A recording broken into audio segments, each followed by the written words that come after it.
with a lot of new technologies, and the speed of appearing of the new technologies in crypto is crazy. And to be honest, you can't do this without a lot of curiosity, without spending a lot of time outside the work. Power of the personal brand is increasing each year. So I saw a bunch of the good and bad cases when the candidates were investing a lot of time in their personal brands. And some candidates were really good candidates. So the market was trying to hire them. The more you punk, the more you're successful in the crypto.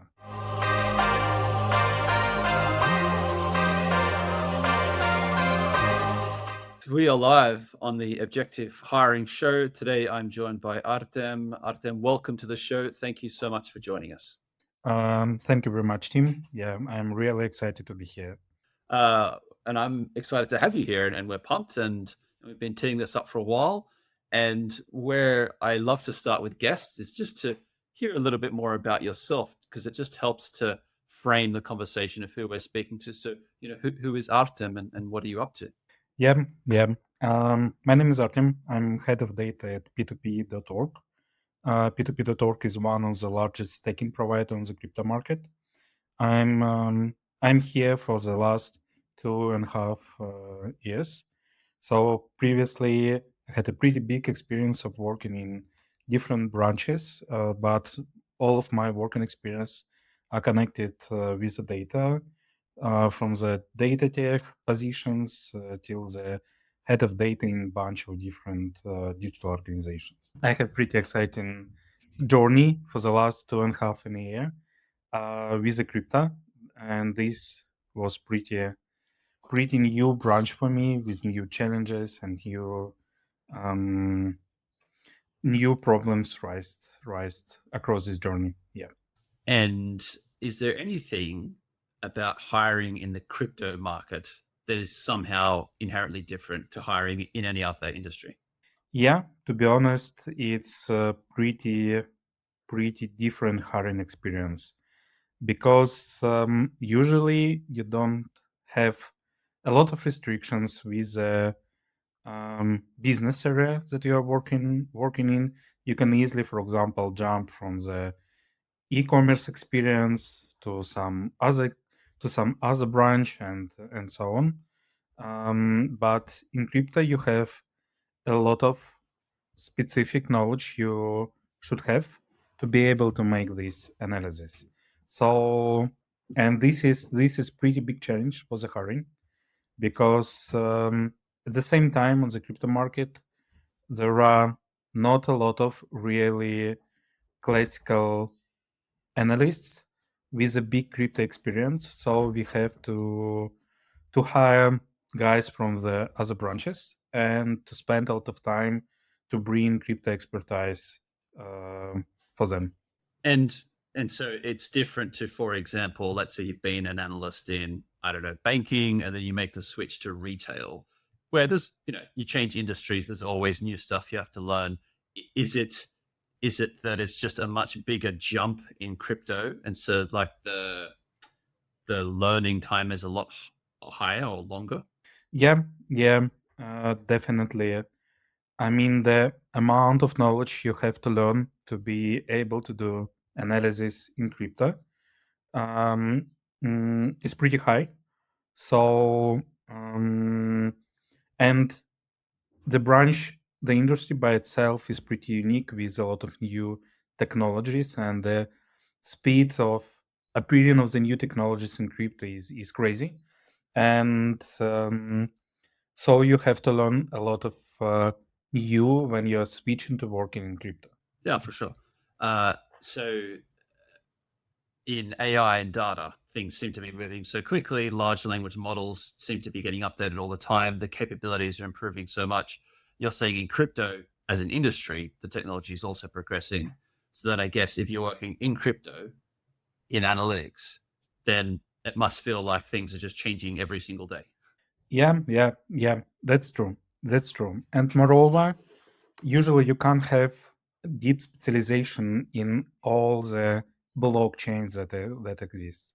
So usually you have some specialization, for example, in Ethereum or Solana, because to make the deep researches, you have to know how these networks um, works in details, um, which differences they have from the other networks, and this requires the time. That was, for example, one of the challenge why we can't switch easily analysts internally from one blockchain to another blockchain, because when you're working for the 2 years in Ethereum, you become a highly qualified Ethereum specialist. You know everything about Ethereum, but it's difficult for you to switch on the Solana. You know how the Solana works generally, but not in details, and that's a problem.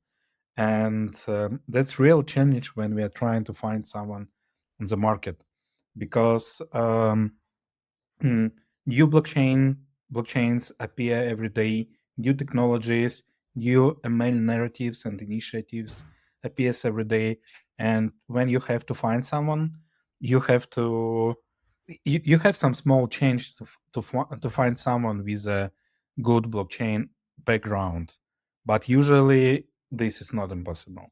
By the way, we didn't have for the last 2.5 years such cases. I mean, successful cases. Is there also then a case or a discussion around hiring people who are really inquisitive, who are able to learn new things very well and very easily? Because almost anyone you hire is going to have to be able to do that and is going to have to get over quite a substantial kind of learning curve very quickly to become productive. Yeah, that's one of the major requirements from our side when we are looking for the new data analyst or analytics engineer or somebody else, some other data role, because we expect that the guys will be able to learn the domain maybe in 3 6 months to be able to bring some value. And to be honest, you can't do this without a lot of curiosity, without spending a lot of time outside the work uh, in learning crypto.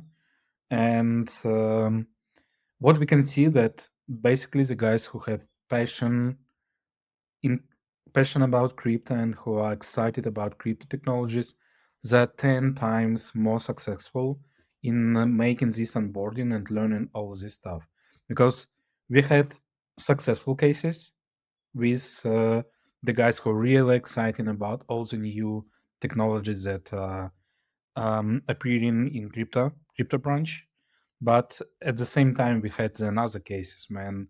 For example, we hired data analysts from the classical retail businesses and e-commerce businesses, and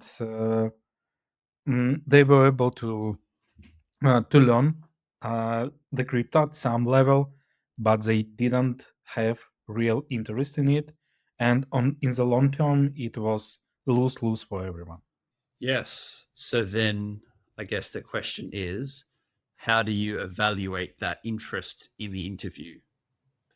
And that kind of keenness to learn.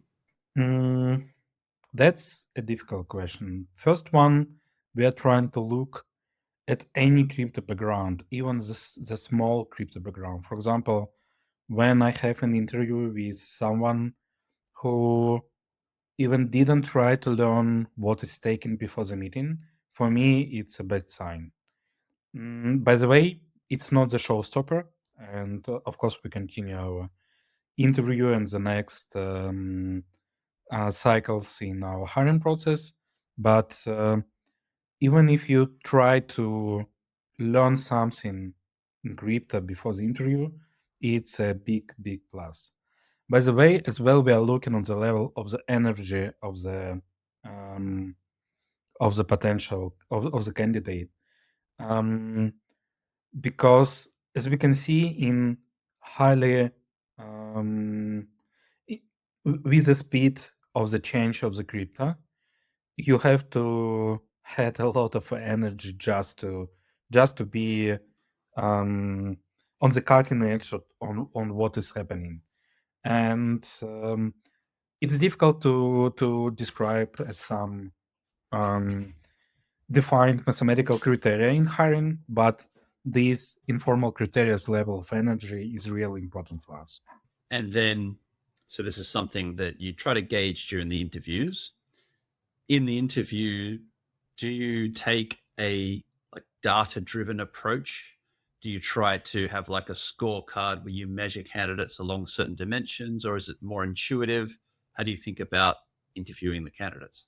In different initially we didn't have anything, so it was really intuitional process. By the way, we are trying to be mature, and so we have created the competence card of hard skills and soft skills of the analysts that we are looking for, and we are using it in bunch of the processes, in performance evaluation, in hiring processes, and so on. Even we made it in the way when you can pass the marks to this model, and it says you the grade and the level of the analysts, and yeah. So so basically, in the hiring process, we have the data driven approach. We all the interviewers evaluating the candidates across all these criteria we have, and the hiring manager has a final decision he can make. For example, if everybody estimated the candidate as in red zone, but he's sure that this candidate will be um, the coolest guy, the coolest fit in the team. Usually, we made some additional meeting across all the interviewers to discuss this decision. The hiring manager has the last decision in hiring the data guy. And so there's like several interviews with different interviewers, and you're saying they're all kind of on the same page, looking for the same competencies, but with their own, I guess, slightly subjective opinion based on what they see in the interview. Uh, what about how do you think about stages? So let's say, I don't know, there's 3 interviews. If a candidate does quite poorly in the first one, are they out?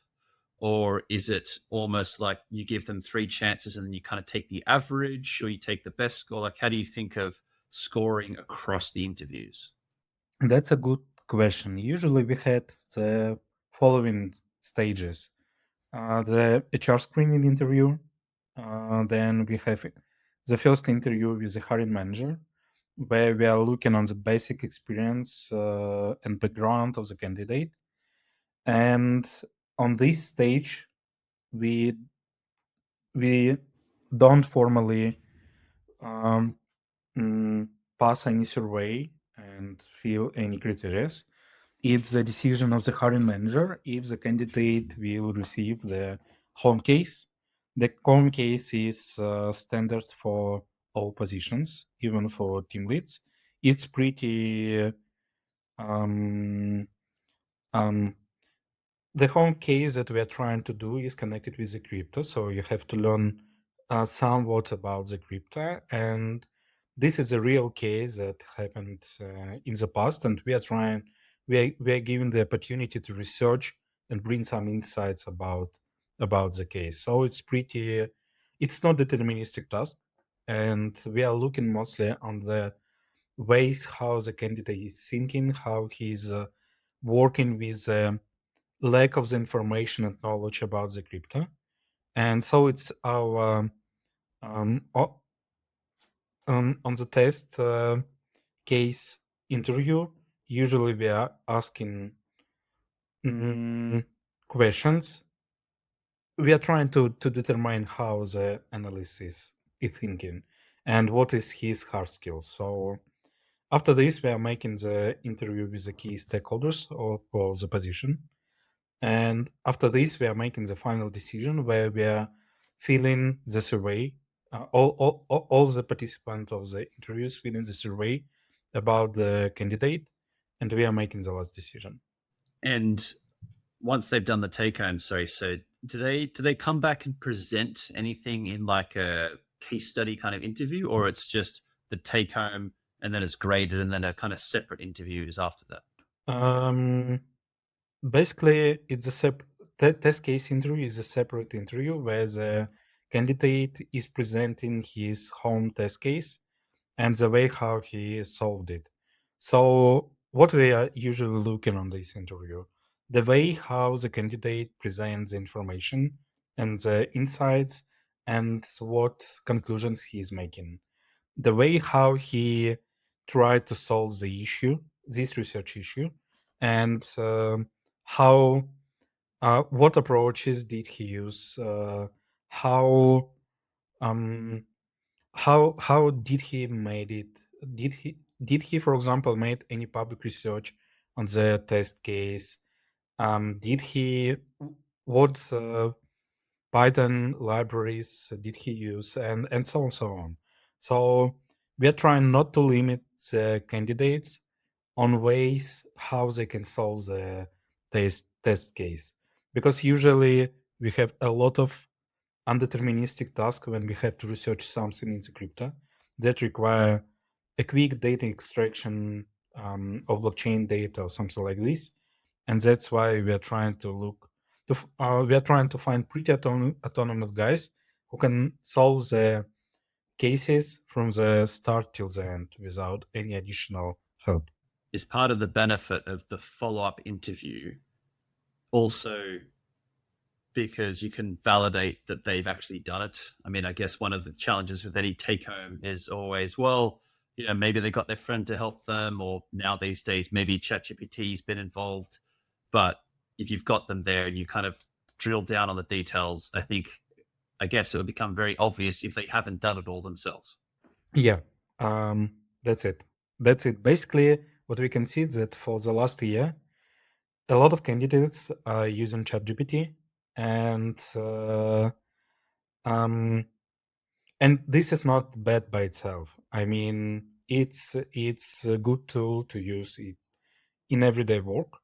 By the way, we are trying to check the hard skills. So if the candidate can't explain us how he made this decision, we can't move further with him. I mean, we can really easily understand if he used ChatGPT, if it is his thoughts and code, and yeah, this can be really checked during the conversation, and that's why we have this test case interview, um, because we can ask anything on his test case.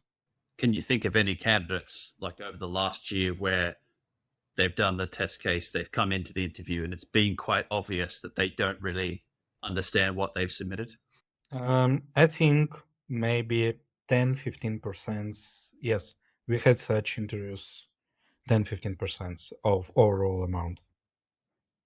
When the candidate just blindly used ChatGPT or somebody's help, and when we tried to get some details, he wasn't able to explain.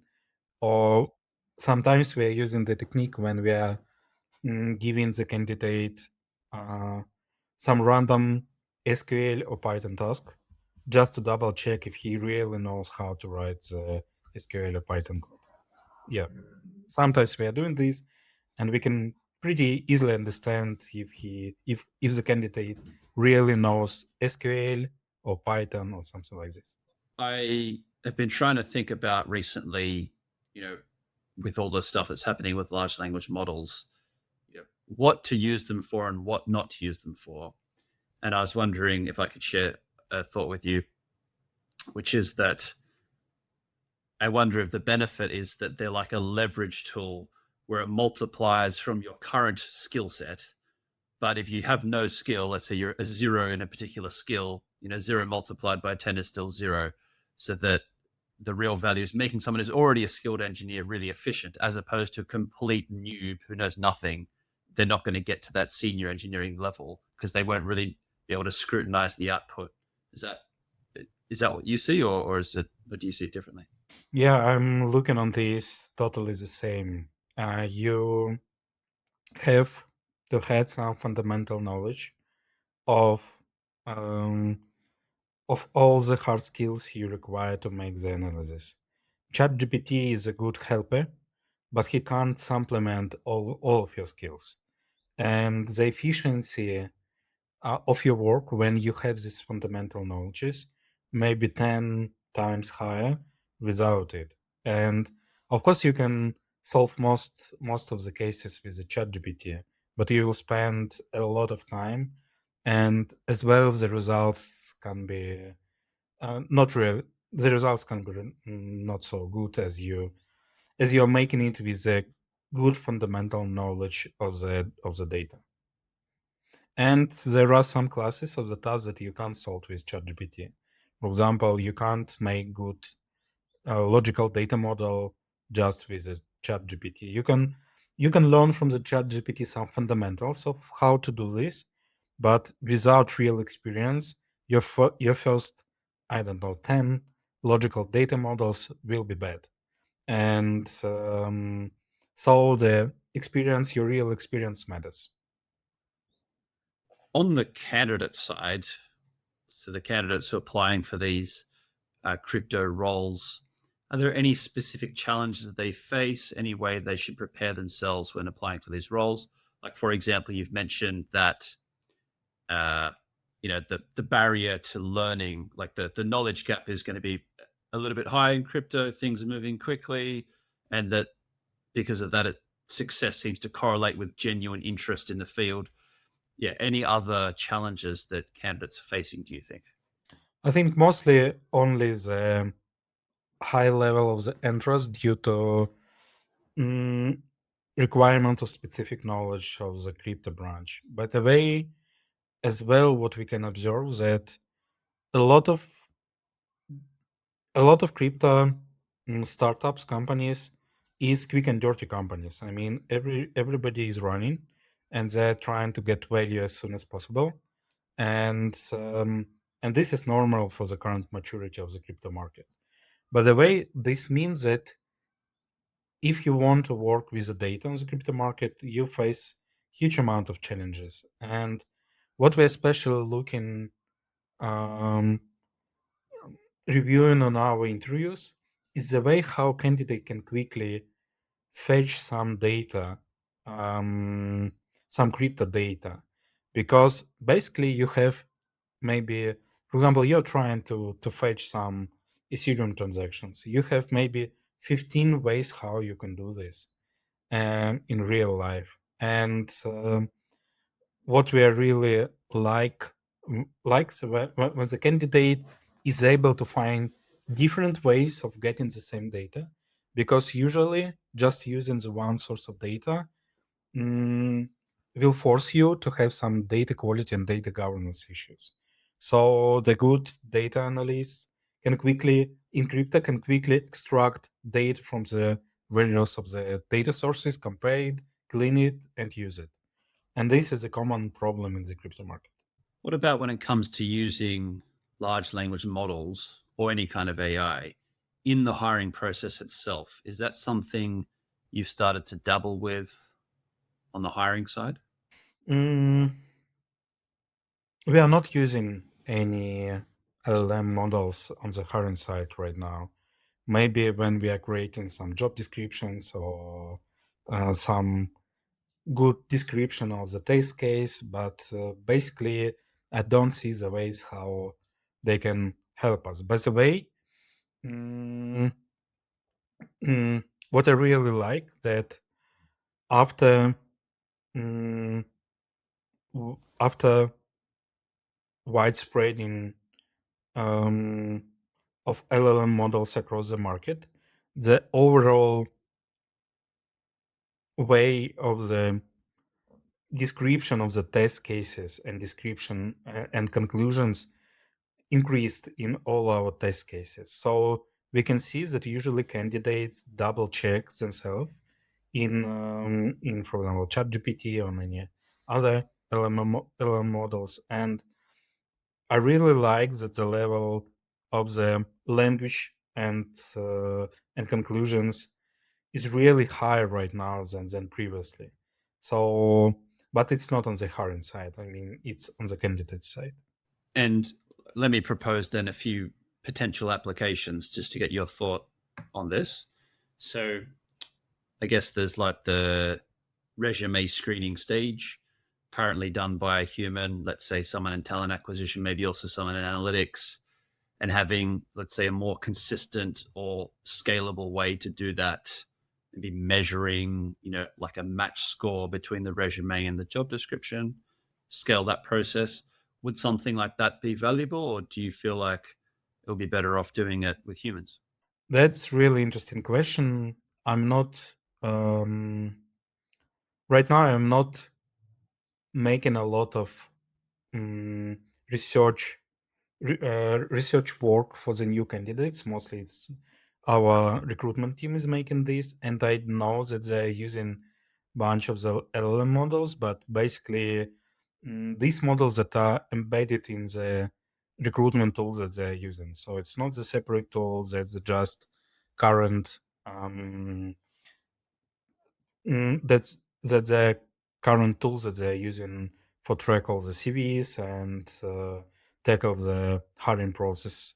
But what I can see that it seems for me that mm, the amount of the positions of open positions on the market is decreasing on most of the markets and most of the branches. The amount of the candidates is growing, and right now we are facing the issue when for the candidate it's really hard to reach the recruitment specialist, because when we are trying to apply on the website or LinkedIn, any other source, it's really hard to make to ensure that your CV will be really read by the recruitment specialist. And what I have noticed as well, maybe for the last 6 months, is that a lot of candidates are trying their another approaches to increase their chances to get the job. So they're trying to reach the hiring managers directly or indirectly via friends, and they're making some strategies. For example, you want to work in crypto. You have the list of the companies you would like to apply, and you're trying the ways how we can really reach some live men in these companies just to share your CV with them. And this really interesting. I mean, I'm pretty sure that even 10 years ago it was the really good way to find the work. But nowadays, when the another ways of just applying on the website or LinkedIn stop working, that's a really good strategy to find the job. Yeah, I feel like if I were to apply for a job now and I was looking for a job, I would probably not go to the job boards because, as you say, there's just such a huge volume of other candidates. And it's so hard at that early stage because you've got maybe, I don't know, 10 seconds to impress someone with a resume. It's so easy to fall in with the noise of everyone else.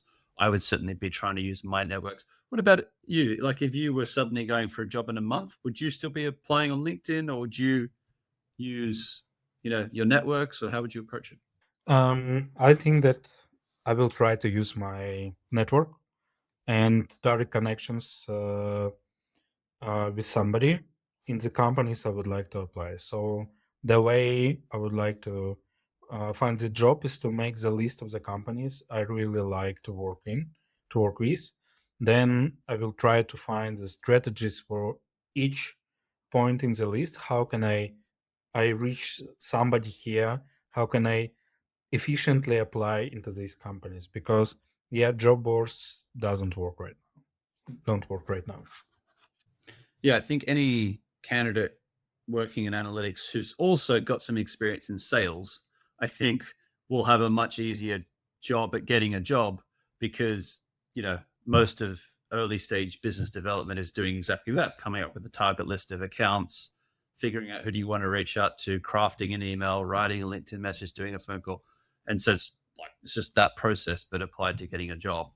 And so, yeah, if anyone has some experience in sales, I think it'll really, really help them.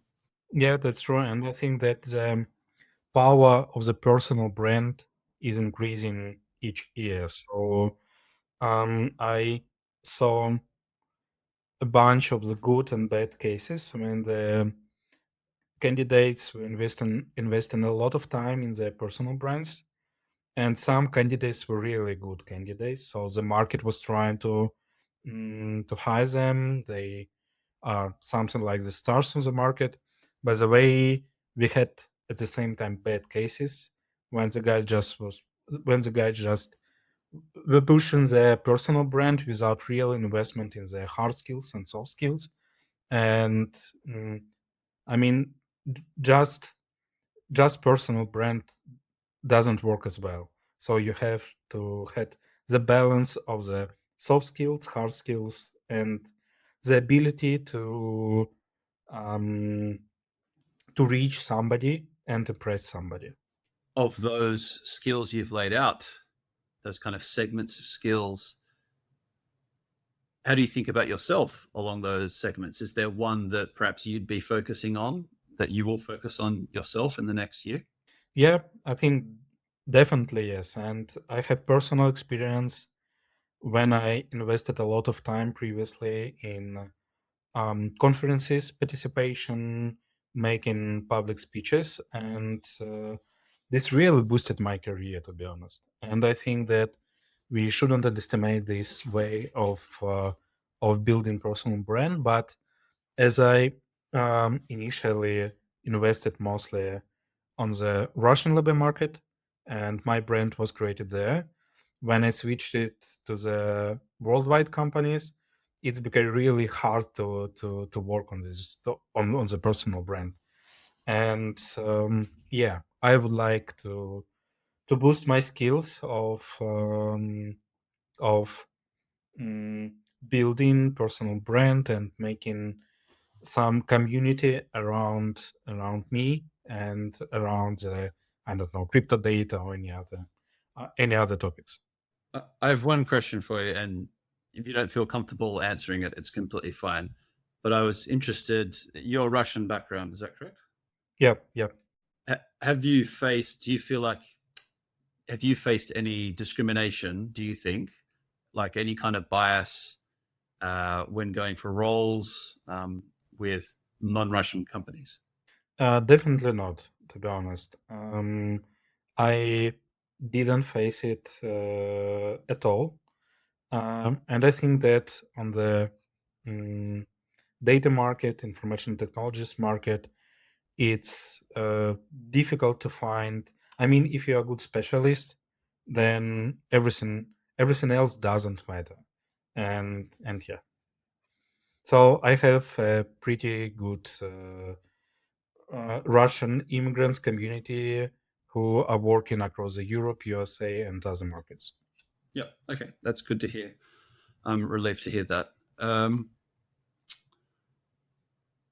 what about when it comes to evaluating candidates? So we've spoken a little bit about their technical skills, spoken also about just finding candidates who are really motivated and interested about crypto because that's clearly going to affect how quickly they can learn.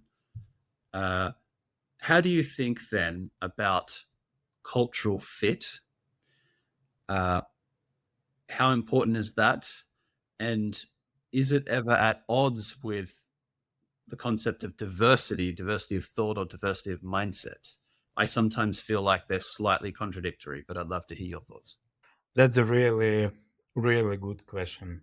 Um, I'm totally sure that the more different people you have in the team, the stronger the team is. So mm, when we are trying to look on the team fit, basically we are looking on the 2 points. The first one, how the person fits himself in the data team, how he enriches, if he rises above the team or not. And I think this is the most important question. Is the candidate rising the bar in any particular skill, or um, if he is boosting the team? And the second one is the fit with the key stakeholders, because it's the most important part that if you want that the um, communication between stakeholder and the data data specialist.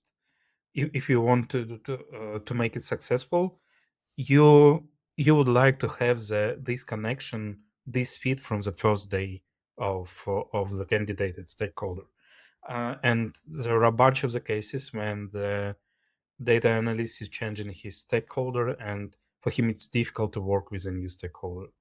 And but of course, in ideal situation, we would like to hire the people who can work with anybody, but usually it's not the case.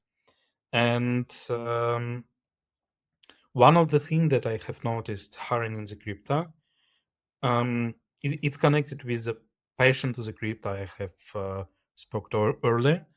And mm, what I've mentioned that usually um, the most results and energy we have from the guys who are slightly punks.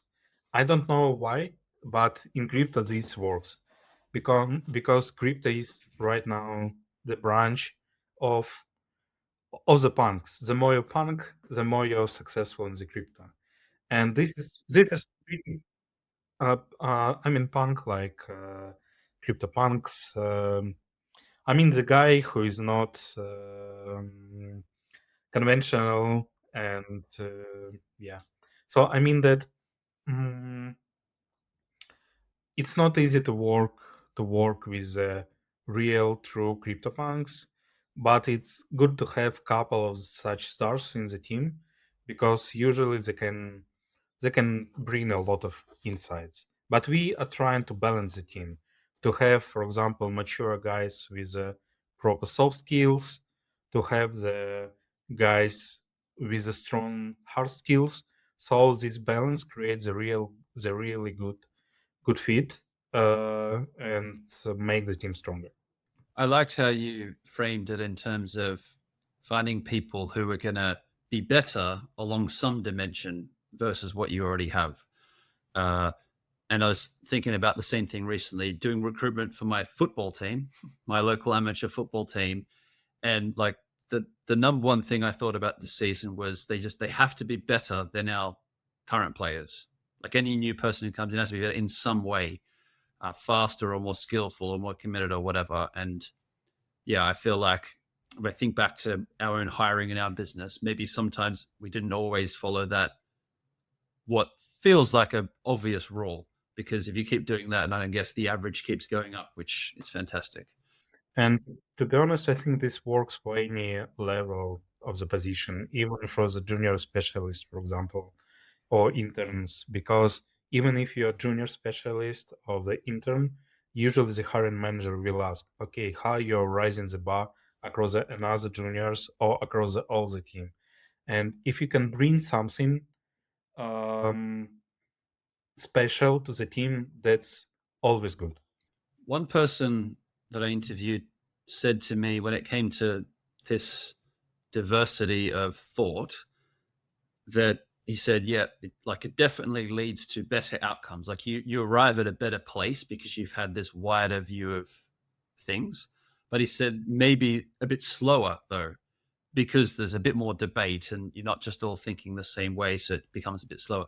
Have you noticed that there's like maybe a bit of a trade-off in terms of speed versus quality of end decision when you have this broad set of views?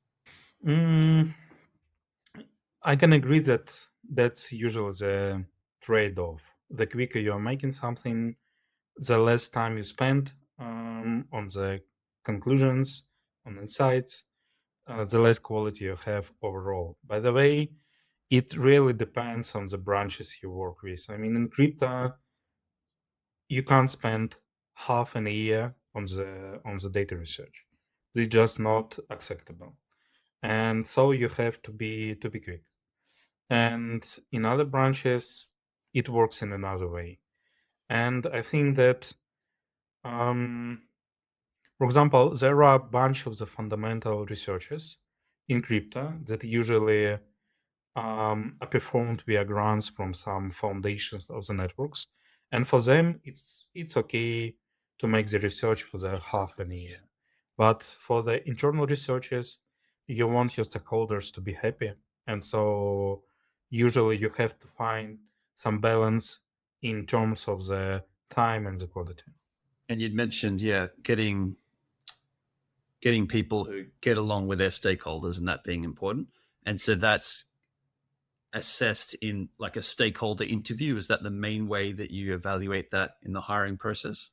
Basically yes. Basically yes. Our last stage for the interviews is stakeholder interview, and usually we have two aims for this interview. The first one to check the fit of the stakeholder and the data specialist, and the second is to make the final selling of the position for the candidate, because usually this is the most positive interviews, because we know that this is a final interview, we are ready to make an offer, and so we um, everybody is trying to be the best at these interviews. Yeah. Do you have any thoughts around hiring quality?